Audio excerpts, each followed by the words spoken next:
In my neighborhood, we are learning about National Epilepsy Awareness Month. I want to thank the Epilepsy Foundation of Kentuckiana for coming in and making sure we know all the information we need to know. And you who may be in need, if someone in your family has epilepsy, or maybe it's you, you know how to get in contact with them. We have Courtney Johnson, who is the Director of Development and Community for Community Relations for the Epilepsy Foundation, and also Beth Stivers, who is here, Executive Director, Epilepsy Foundation of Kentuckiana. How are you all doing? Doing well. Doing well, thanks for asking. Okay, so NEAM, that's National Epilepsy Awareness Month. Correct.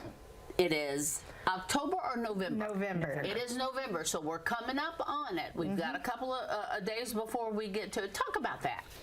I'm going to let Courtney take that. Okay, Ms. Courtney, So, talk about the importance of that.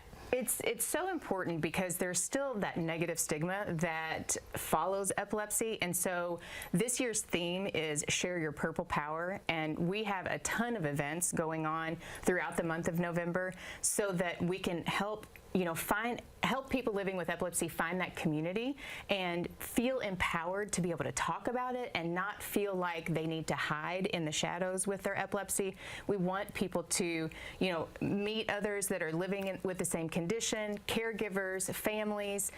So we have a ton of great events coming up. We're excited to share. So there's still that, I guess so long ago there was such, I'm trying to think of the word that I want to use. People just didn't understand epilepsy. They just don't understand People it. just didn't even know what it was or what to do. I always say this when I get a chance to talk to you all. The first thing they said to do is put a spoon in their mouth. We know now, don't put a spoon. Right. Don't do that. Don't put a spoon. People just didn't know what to do, and there were there was so much misinformation tied to it. And that stigma is still there. It is. Like, when are we going to learn to get rid of stigma? We do it with mental illness. We do it with this. Like, when are we going to sweep all that away? We're not sure, but we hope pretty soon, and we hope our events and things like National Epilepsy Awareness Month and the stuff that we have going on this month can help reduce some of that stigma and bring people into the modern times with how to treat people with a medical condition. Right, So. come on in. It's only the human body. Absolutely. Right. Human body hard to understand. So in saying that, if you were to describe to somebody what is epilepsy, can you clearly enough do that now? Right, yes. Epilepsy is basically a neurological disease where a person has recurring unprovoked seizures. So a seizure is a temporary disturbance, electrical disturbance of the brain, and epilepsy is the disease that is characterized by a person who has recurring seizures. Isn't it bizarre that I know they have some animals now, some pets, and they can tell. If you have a brain, you can have a seizure, and pets also. Yeah, oh yeah. They can tell. They can tell. Sense the seizure, yeah. Yeah, that you're getting ready to do that, and that pet can help you or get you the help you need. Or I think that's just amazing. It's fascinating, and some animals can do it, and some cannot. I mean, some are trained for it. So that would be a special dog, most certainly. How many people do we have in our community? About 174,000 people living with epilepsy in Kentucky and southern Indiana. So quite a few. 1 in 26 people will develop epilepsy in their lifetime. So it affects so many, but yet it gets so little recognition, and people still are scared of it. So it's weird. I mean, I think maybe it's because most of us don't know what to do. We just don't know what to do. Epilepsy Foundation of Kentuckiana, you all work with the families, you all work with those who are being treated with epilepsy. What do you want most for families to know, for caregivers, for those who are being treated for epilepsy? What do you want people to know most about what you do and how hard you work?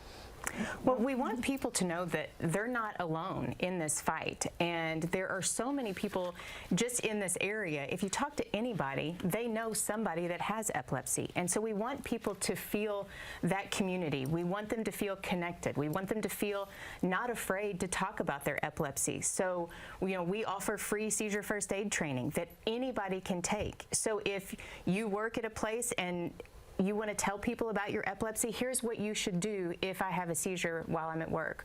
Or, you know, for kids that are in school, teachers are trained on seizure first aid. Those things are really important for people to feel comfortable and, you know, to be able to share that information and, you know, to know that they can go to work and people are going to know what to do. Okay, so I've taken first aid training before.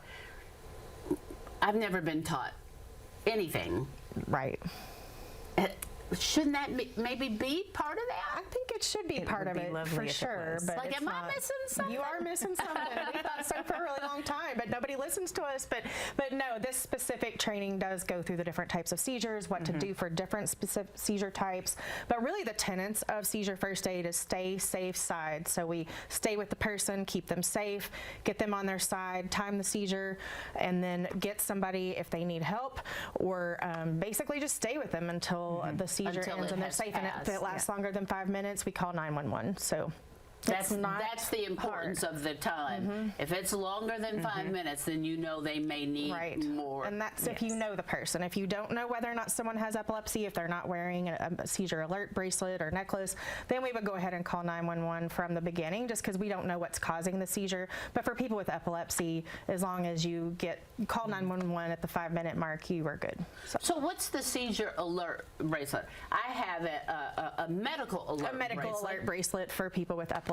Okay, Yeah. you would have to be able to read that. So is it just best to go ahead and call? If you can read it, don't worry about it. But if you can't, then go ahead and call. Yeah. All right. For families or for those who just would really like some support, what's the best way to get in touch with you? You can call us at 502-637-4440, or you can visit our website. All of our information is on there. Like I said, we have a ton of events coming up in November, so we'd love for everyone to visit our website and see what's coming on up. And if you do have epilepsy or your family member does, please come out and join us. We've got a ton of stuff coming up. So. You see one of the events right there. Looks like it's going to be a good Yes. time. Angels This Friday. This is Friday, so don't miss it. Did we miss anything? So I just want to say some of the events coming up. We've got the gala this Friday, like we said, and then next week we have our Kentucky Veterans of the Year Awards Dinner, as well as our statewide conference. And then throughout the remainder of the month, we've got some webinars. We've also got some proclamation signings with the mayors in Louisville and Lexington, as well as Governor Beshear.